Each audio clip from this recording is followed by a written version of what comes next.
The Vatican has just witnessed one of the most dramatic papal transitions in modern history.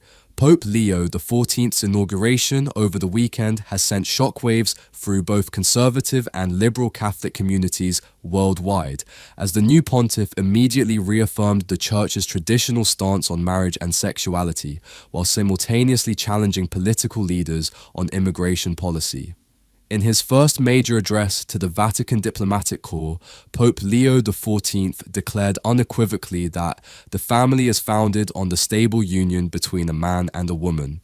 This represents a stark departure from his predecessor's more inclusive approach, which had extended blessings to LGBTQIA+ relationships and sparked hope among progressive Catholics for continued reform within the Church.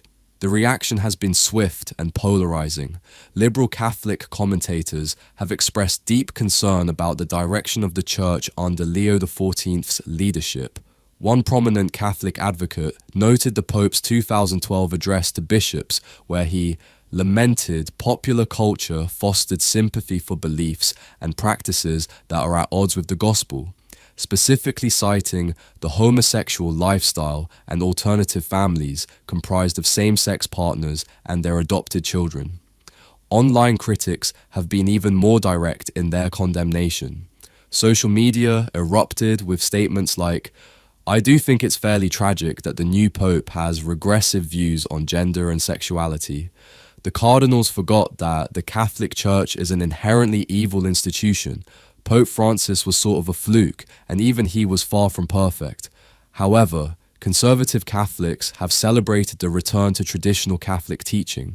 Supporters argue that Pope Leo XIV is simply restoring clarity to fundamental church doctrine, with one commentator stating, "Today, Pope Leo XIV reaffirmed two foundational Catholic truths. Marriage is between one man and one woman. Abortion is demonically evil. He declared truth must be spoken even with blunt language, no ambiguity, no compromise, just clarity. But the new Pope's positions have created unexpected political tensions, particularly with the Trump administration.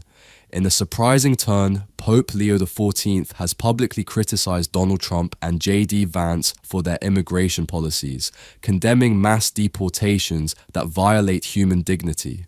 Speaking to over 100 diplomats from around the globe, the Pope warned nations against treating migrants like disposable burdens.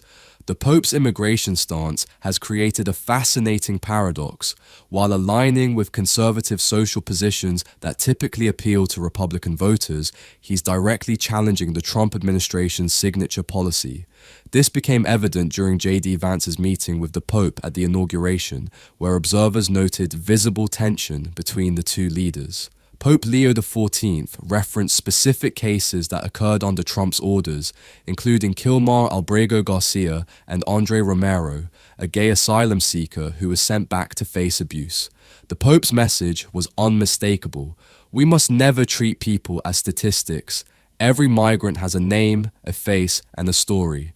This represents the second time in a month that the Vatican has publicly challenged Trump's moral authority. Video footage from the papal meeting showed Pope Leo XIV dismissing J.D. Vance and his wife with what observers described as a curt hand gesture, telling them to move along after just 15 seconds of conversation. The new pontificate promises to be one of the most politically complex in recent memory, combining traditional Catholic social teaching with progressive immigration advocacy.